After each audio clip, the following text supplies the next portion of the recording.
පාසල් ශිෂ්‍යෙක් වශයෙන් ගොඩක් දෙනෙකුට තියෙන හීනයක් තමයි විශ්වවිද්‍යාලයට සුදුසුකම් ලබන එක. හැබැයි රජයේ විශ්වවිද්‍යාලයකට වගේම බොහෝ පෞද්ගලික විශ්වවිද්‍යාලට ඇතුළත් වෙන්න ඔයාට A level පාස් වෙලා තියෙන්න ඕනි. ඒ වගේම O level කියන්නේ ඉතාමත් වැදගත් සාධකයක්. ඉතින් අද වීඩියෝ එකෙන් කතා කරන්නේ A level කරනවා නම් O level වලට කොච්චර රිසල්ට් එකක් ඕනිද? ඒ වගේම වැදගත්ම දේ තමයි ඔයා O level විෂන් කීපයක් අසමත් වුණොත් A level කරන ගමන්ම කොහොමද O level උත් කරන්නේ? එහෙනම් අපි පටන් ගමු අද වීඩියෝ එක.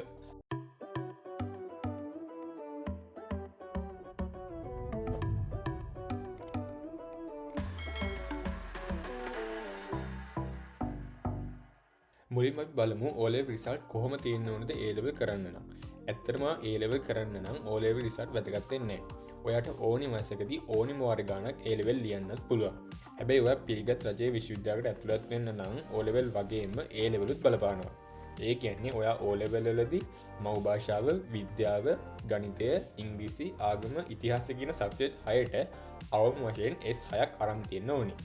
මේ සබ්ජෙක්ට් 6 පාස් වෙන්නේ නැතුව වුණත් ඔයාලට A level කරන්න පුළුවන්. හැබැයි විශ්වවිද්‍යාලයට ඇතුළත් වෙනකොට ඔයාගේ සුදුසුකම සම්පූර්ණ කරලා නැහැ. ඒත් ඔයා මොකක් හරි සබ්ජෙක්ට් එකක් හෝ කීපයක් ෆේල් වුණොත් ඔයාලට පුළුවන් නැවත වරක් O level කරලා මේ සබ්ජෙක්ට් එක පාස් වෙන්න.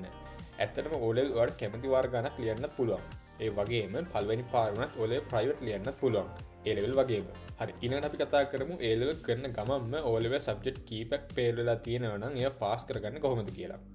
ඇත්තටම කාලය කියන අපිට ගොඩක් වැදගත් දෙයක් නේ.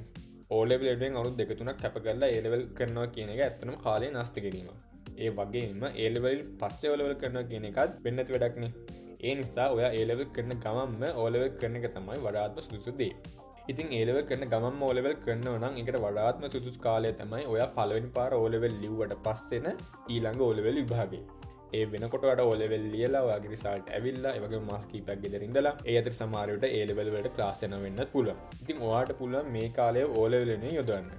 අනිත් එක ඔයා O level ලිව්වේ කලින් අවුරුද්ද නිසා පාඩම් කරපු දේවල් ටිකක් මතකයි. ඒ වගේම පොත්පත් එහෙම ළඟ තියෙනවා. එක විභාගයක් ලියලා එක්ස්පීරියන්ස් එකකුත් තියෙනවානේ. ඉතින් ටිකක් මහන්සි වුණොත් O level පාස් වෙන එක සිම්පල් වැඩක්. ඒ වගේම සබ්ජෙක්ට් 9 ලියන්න ඕනෙත් නැහැනේ.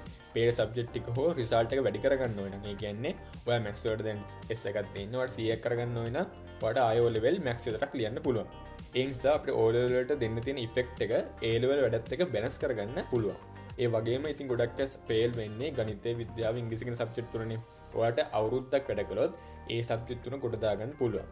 ඒක හරියට ඔයා O level වලට සබ්ජෙක්ට් 9ක් කළා. දැන් කරන්නේ සබ්ජෙක්ට් 3යි. ඉතින් සබ්ජෙක්ට් 6 වැඩ ටික A level වලට රීප්ලේස් කරන්න.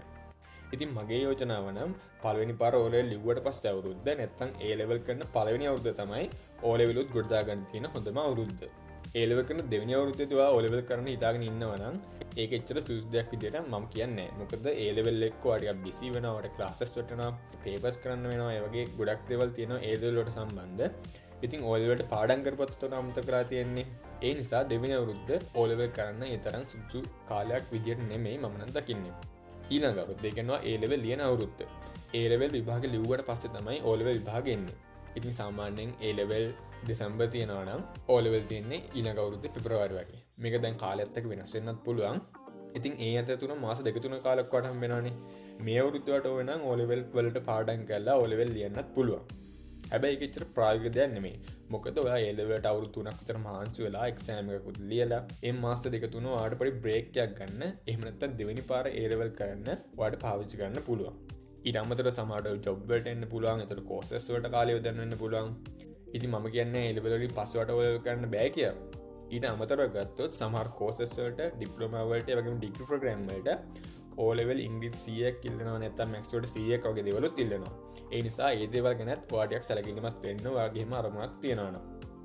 ඉතින් මේ විදිහට ඔයාට A level කරන ගමන්ම O level උත් ගොඩ දාගන්න පුළුවන්. එතකොට ඔයා A level ලියනකොට ඔයාගේ O level සහ A level කියන සුදුසුකම් දෙකම සම්පූර්ණ කරලා තියෙන්නේ.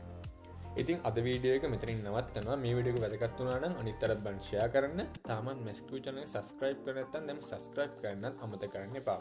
ඊළඟ වීඩියෝ එකෙන් ඉක්මනට හමු වෙමු. හැමෝටම ජය වේවා.